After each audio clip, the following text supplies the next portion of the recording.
So, if you go outside and walk around your main street, you can see that most of the beautiful buildings, the ones that uplift the human soul, were built before 1945. And those built after 1945, well, it's best if we don't talk about those right now. It is clear that the quality of our architecture in all of our buildings has been declining for quite some time, whether they are offices, town halls, libraries, or average homes. It all looks uglier than it did before. But is there one building that changed the trajectory of taste in design, that killed beauty as we know it? No. Well, there kind of is. There is one building that should have never been built, and there are beautiful designs that should have been followed through to completion. There is a story of financial difficulties and changing tastes after a disastrous war. It's a story of loss. It's a story of what can be unburdened by what has been. This is the story of the Liverpool Metropolitan Cathedral. Yes, that isn't a modern art museum or a UFO. That's a Catholic cathedral. Believe it or not, it was designed back when the church was still saying the traditional Latin Mass, but more on that later. Often, Catholics and Orthodox Christians mock Protestants for their uglier churches. You know, the mega churches that look like shopping malls. But honestly, modern Catholic churches also have that same minimalist and brutalist style. It's not so much the denomination of the church that determines its beauty, but of what era it was built in. It's funny that Sir Edwin Lutyens, who designed the beautiful original plans for this Catholic cathedral in Liverpool, was an Anglican. And Giles Gilbert Scott, who designed the beautiful new Gothic Anglican cathedral in Liverpool, was a Catholic. Protestants and Catholics both generally built beautiful churches until one day they just stopped. And I'm trying to answer the question of why they stopped. So it's hard for us to imagine today, but a little over 100 years ago, Liverpool, England, was one of the most important cities in the world. About a fourth of all the world's shipping passed through those ports at the time, and that was before the Beatles were even born. The population of Catholics was exploding in the city. That led to a great need to build a new Catholic cathedral. In 1930, Archbishop Downry approached Sir Edwin Lutyens to design a new cathedral in the Byzantine classical style. A new Gothic Anglican cathedral was under construction at the time, so the Catholics probably wanted a Byzantine style to avoid comparison. The Byzantine style is also similar to the Catholic Westminster Cathedral in London, which was completed only a few decades previously in 1903. Of course, all the cathedrals in England that are over 600 years old were once Catholic. Sir Edwin really outdid himself with the design. It would have been the second largest church in the world, only behind St. Peter's in Rome. It would have had the world's largest dome at 300 feet high. It would have been the longest cathedral in England at 530 feet. Aside from the high altar, there would have been 53 side altars. That cathedral would have been 520 feet tall, almost 200 feet taller than the Anglican cathedral in the same city. In 1933, the cathedral design was blessed by Pope Pius XI, and construction soon followed.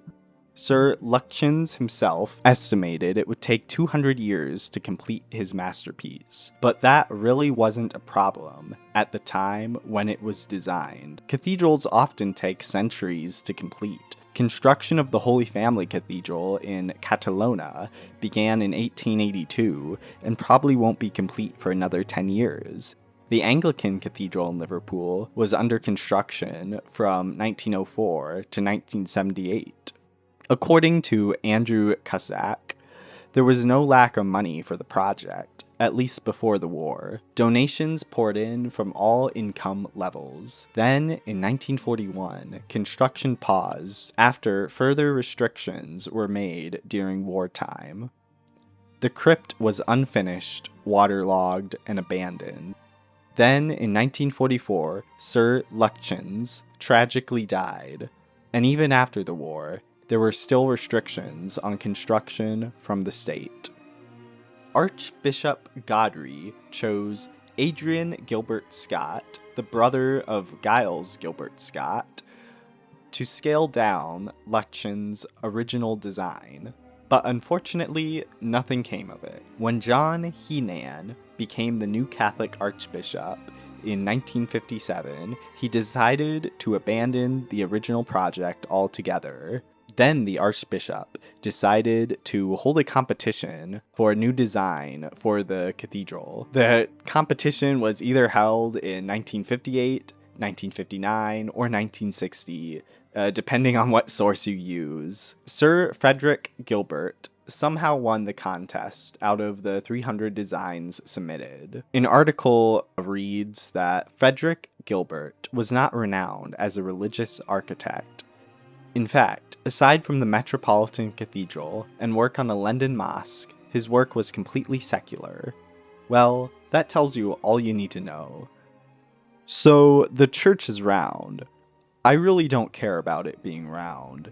I care that it's in a plain, modernist, brutalist style.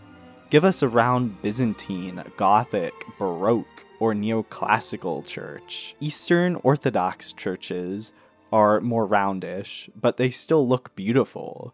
We need detail in a church, especially for a Catholic church where you are allowed to have images and statues. Why are all the stained glass windows so small?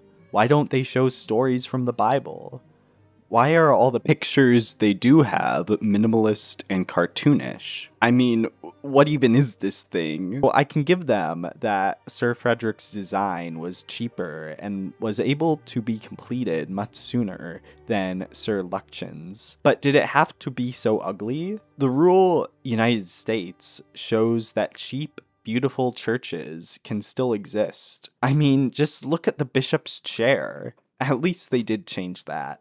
Even the comments that, like the Liverpool Cathedral, would have preferred Lutyens' design. Also, this commenter talks about the natural light of the Liverpool Cathedral, but England, especially Northern England, is one of the most cloudiest places on Earth. So relying on the natural sunlight in order to make your ugly cathedral more beautiful is not a good idea. Apparently, a CNN poll in 2012 found the Liverpool Cathedral to be one of the ugliest buildings in the world. Why is this building still standing if everyone hates it? An author that seemed to like the design of the cathedral had a criticism that I found interesting. He's wondering if one of the main goals of the design, which is so that everyone can see what's going on the altar,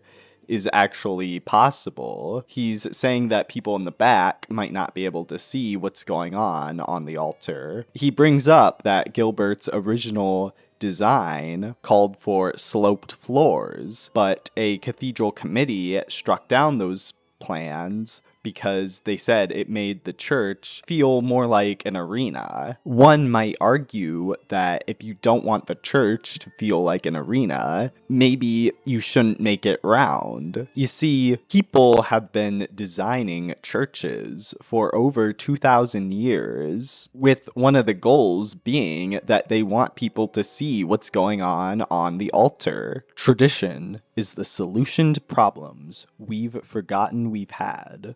If only the church had 2,000 years of experience when building cathedrals, so you could learn from past mistakes. If only there was a general layout for how a Catholic cathedral should be built. So, several articles mention that it was the changes to the Mass at Vatican II that prompted the change in style of the cathedral. But Vatican II didn't start until 1962. The cathedral was designed before that, and the new Mass didn't come out until 1969. The cathedral was completed 2 years earlier, and many churches transitioned from the old Mass to the new Mass without becoming circular. So I think this was just a poor design choice on part of the bishop that had nothing to do with the Mass. He wanted something new and modern. Everyone who I have ever talked with prefers old churches to modern churches.